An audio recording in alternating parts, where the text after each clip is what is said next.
भारत सरकार ने एक और बड़ा कदम उठा लिया है ताकि हमारी थल सेना, वायुसेना और नौसेना की ताकत और सुरक्षा क्षमता और ज्यादा मजबूत हो सके।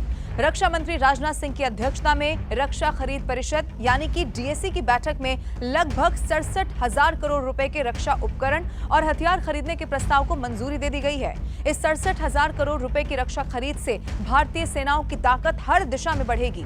जमीन पर अंधेरे में लड़ाई की बात हो या आसमान में मिसाइलों से सुरक्षा, सीमाओं की रडार निगरानी, समुद्र में दुश्मन की पनडुब्बियों की पहचान हो या फिर हमला और हवा में लंबी दूरी तक निगरानी और फिर हमला करने वाले ड्रोन हो, इसमें और कैसे इजाफा किया जाए, इसको लेकर एक बड़ा जो फैसला है वो कर लिया गया है। अब आपको बताते हैं कि इस मंजूरी के बाद थल सेना को क्या मिलेगा। देखिए, भारतीय सेना को अब रात में ऑपरेशन करने की और बेहतर क्षमता मिल सकेगी। इसके लिए थर्मल इमेजर आधारित ड्राइवर जो नाइट साइट्स हैं वो खरीदी जाएंगी और जो बीएमपी जैसे कि लड़ाकू वाहनों को अंधेरे में भी चलाने और लक्ष्य पर निशाना लगाने की क्षमता देगी। इससे बख्तरबंद वाहनों वाली सेना की गति और फुर्ती दोनों में इजाफा हो सकेगा। और आइए अब जानते हैं कि वायुसेना को इससे क्या मिलने वाला है। तो आप ये जान लीजिए कि भारतीय वायुसेना के लिए सबसे अहम चीज होगी पर्वतीय रडारों की खरीद। इन रडारों की खासियत ये है कि ये पहाड़ी और सीमावर्ती जो इलाके हैं उनमें भी दुश्मन की हर हरकत पर नजर रख सकते हैं।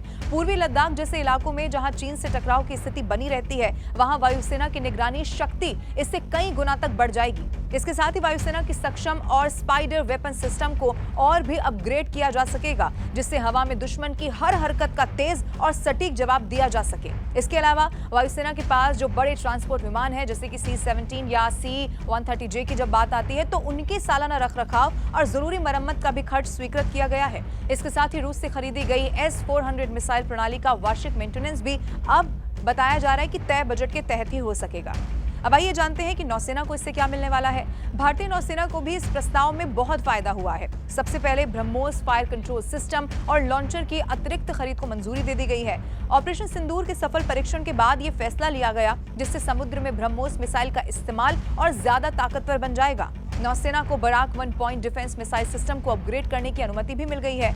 ये जो सिस्टम है वो दुश्मन के मिसाइल और हवाई हमलों को बेहद कम दूरी से नष्ट करने में मदद करता है।